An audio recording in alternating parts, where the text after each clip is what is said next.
is the longest layoff I believe you've had going into a bowl game. How do you kind of approach that? And also, you've had so much success in bowl games besides scouting and knowing the opposition and kind of the schematics. What do you think have been pillars to your success so far? Well, I think you just have to break the bowl prep down into a few categories. One, it's a celebration of 2024. So you're preparing for an elite opponent, right, from the ACC and Virginia Tech. Two, you want to continue to get other guys better, so it's an extension of spring ball. It's a pre-spring ball, so you want to be able to bring your floor of your program up, and you want to see who's really going to help you next year as you continue to go as of right now. And then there's some other things you just want to continue to get better at fundamentally and technically. It's definitely a little bit different. It's a little bit similar to what we did when we played on January 1st when we played Auburn in the Outback Bowl. That's what it was called back then. So it's only a 2-day difference with that little bit of holiday break in between. But our guys came back a few days ago from the holiday break.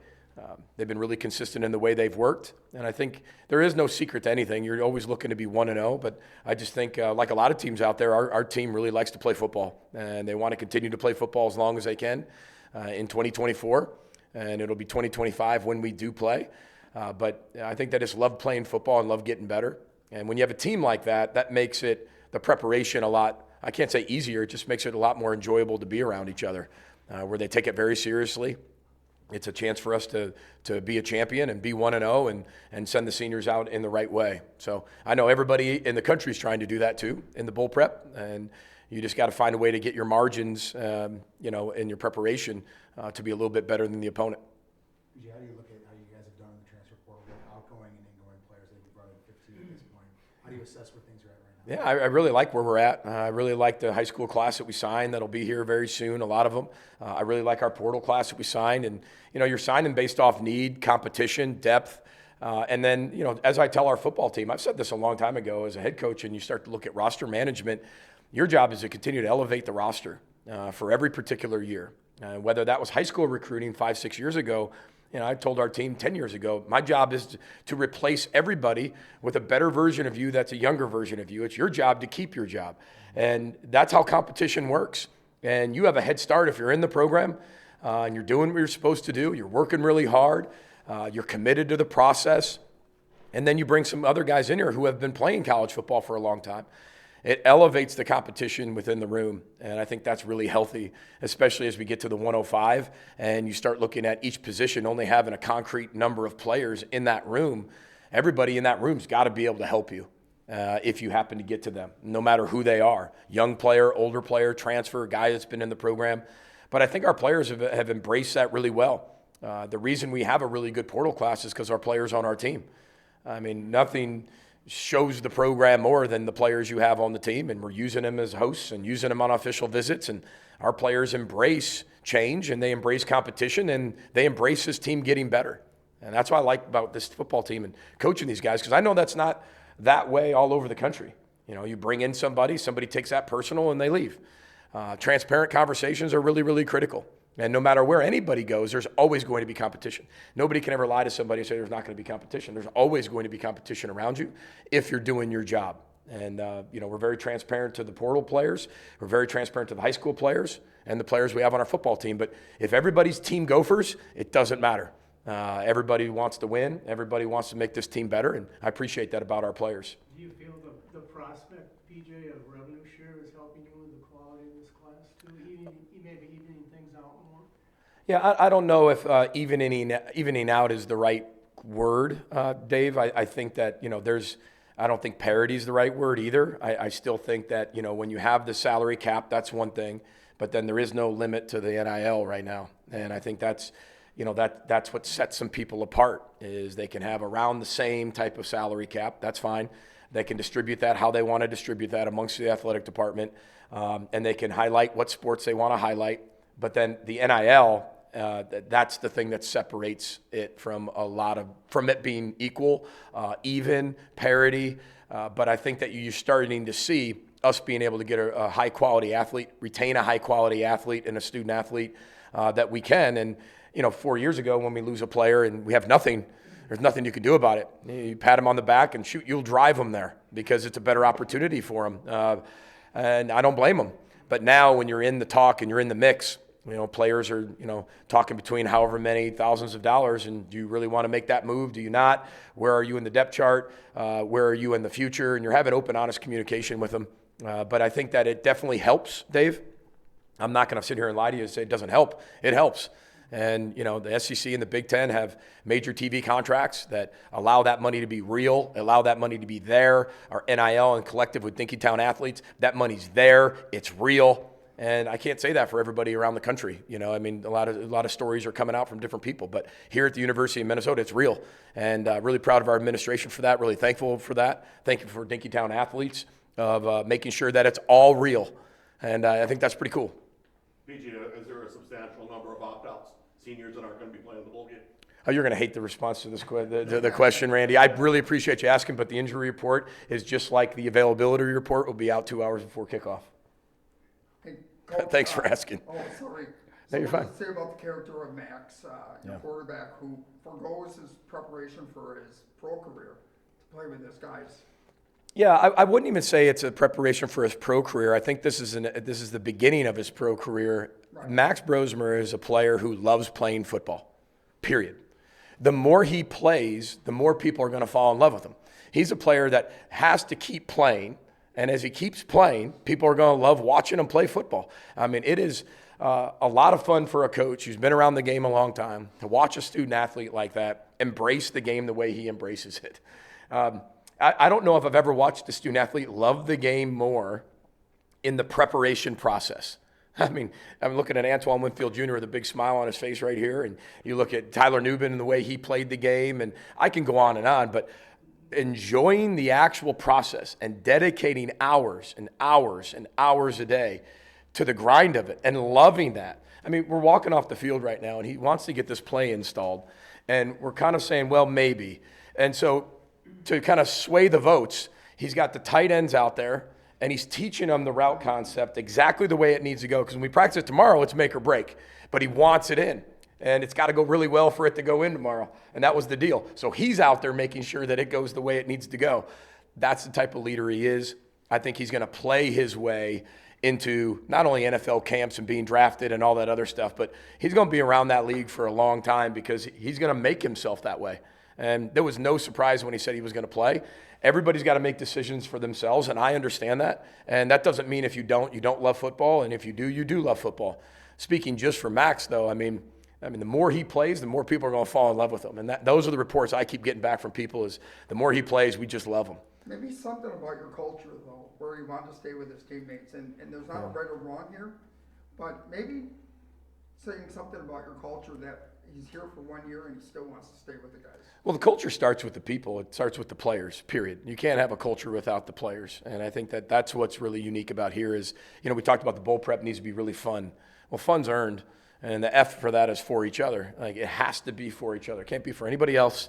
It's got to be for each other. And the players are out there doing the work. The players are out there practicing. The players are out there sacrificing. And it's got to be a lot of fun for them in the process. And I think Garrett Chernoff and our staff do a really good job of making the bowl experience, to your question, Dave, a lot of fun to be in. They want to be in bowl prep. Last night we took them to a movie. It sounds crazy. I know they can go get their own movie ticket these days and go to their own movie, but there's something about renting out the theater, being around each other, having popcorn, having snacks, and watching a movie. I think it just says a lot about the connection of this team from the staff down to the players and back up. I think that's really, really fun to see. And I know everybody's really excited to get on that airplane and head to Charlotte and see Danny Morrison and his staff and go out there and meet all the Dukes Mayo people as well.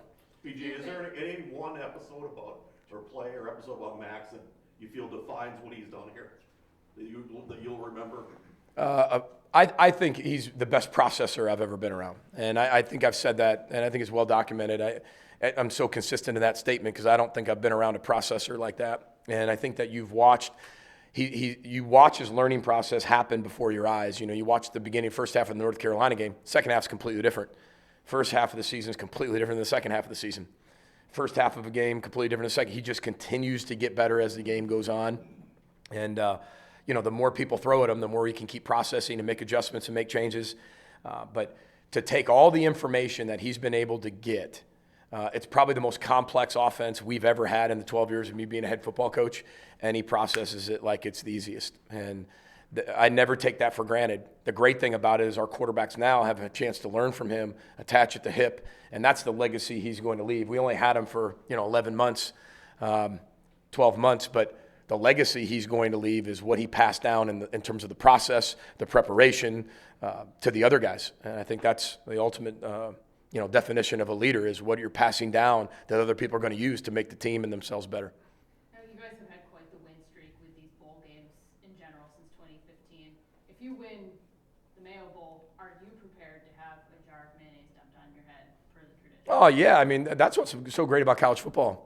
I know everybody wants to see that for coaches, period. I think it's one of the quirky, really cool traditions with the Mayo dumping on the coach's head. I think everybody has done it a little bit differently, but I think both head coaches are really open to that, because that's what makes college football really, really special. Whether it's Pop-Tarts or Mayo or Cheez-Its coming out of the Gatorade or the Powerade tub. I mean, that's just what makes it a little bit unique and a lot of fun. Again, this whole bowl prep's got to be a lot of fun.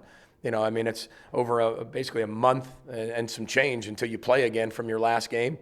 And that's a long time when you're playing every single weekend season. So there's got to be a lot of fun things that go into it. And, yeah, I'm still down to make it a double if it happens.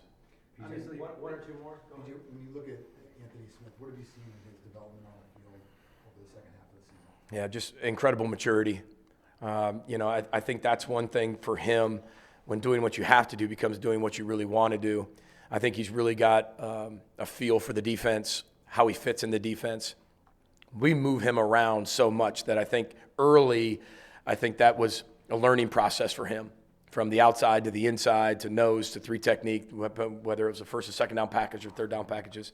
But he's grown a ton mentally, physically, and emotionally. But the maturity level has gone through the roof. He knows why and everything that he's doing. He's able to play a little bit faster.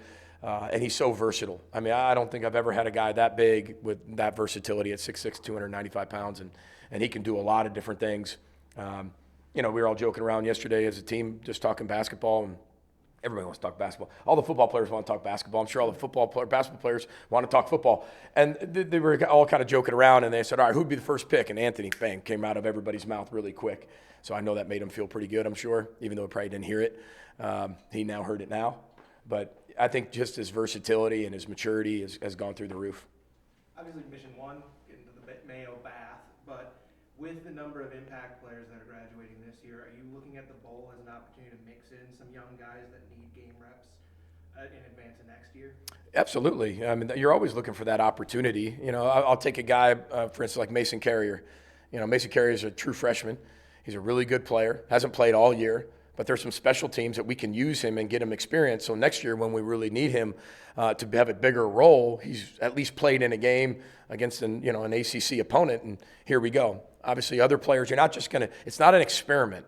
You got about a month and a half or month and a week to really know who's in, know who's not going to play, know who's hurt, who had surgery, and then you start to look who left the program, who transferred. And then you start to build your roster and your game plan accordingly. That's why you take some time in those first week and a half to almost 2 weeks. It's all Minnesota and Minnesota. There isn't a game plan that we're practicing against Virginia Tech or our opponent. It's all us, because that's when guys are entering the portal a little bit faster. That's when the mass exodus are happening. You have a better feel come that third week of who's really going to be in, who isn't. Just because a guy opts out doesn't necessarily mean he's not going to play. Or for the ops end of the NFL doesn't mean he's not going to play. So I think, that's you got to look at all those things and then add who the next guys are, and it all comes down to who's earned it. That's one thing that we'll always keep in this program.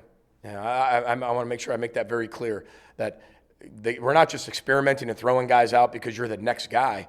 We'll change a personnel grouping if you're the next guy and you're not ready to play or you haven't earned the chance to play. These guys on this team are earning everything they get, and the bowl game is going to be a great reward for them, especially a lot of the young guys that are going to be able to get some reps because they've earned it, and they're the next guy as well. BJ, are there any of the incoming transfer players accompanying the team to the bowl game to get acclimated? No, last year we had a few. This year we didn't. I don't think there was a bigger need. Rules have kind of changed, and some certain things that kind of lock players in. That's why we did that last year. But this year, no, nobody will really accompany us to Charlotte, and we look forward to them joining us here in the first 2 weeks of January once those get done. And once we get back from the Duke's Mayo Bowl, though, I mean, we're hitting the ground running recruiting. I mean, literally we come back. after the game, and we'll have an official visit, roll right into it. So it's the world of college football. Just keep on moving. How much more do you know about Virginia Tech now than maybe when the announcement was, and how do you keep getting ready for that? Yeah, I mean, you still don't know everything. I think when you watch bowl games on TV, I think that when you watch them, you're sitting there going, wow, there's a lot of things that are happening that look way easier than they should be happening. There's a lot of guys playing that maybe didn't expect they were going to play. Schematics change. What a team looked like in November is very different than what they look like in January, and that is not a negative. It's just you're preparing for ghosts. You got to have a plan for every single plan, and then have a plan when that plan isn't that plan. A lot of contingency plans going on here, but you got to take care of the ball and get takeaways. You got to tackle well and break tackles, and you got to create explosive plays and eliminate the explosive plays, no matter who's on the field. But that's what makes bowl games really unique. You really, truly don't know what you're preparing for. And Virginia Tech back to us. I mean, that's what's going to make it a great game. And both teams have that type of parity where you probably don't know what's really coming once the ball gets kicked off. All right, thank you, Coach. Appreciate everybody. Thanks for coming here. Happy holidays. Happy New Year. Brother Boat Sky, Michael Gophers. Thanks. Yep.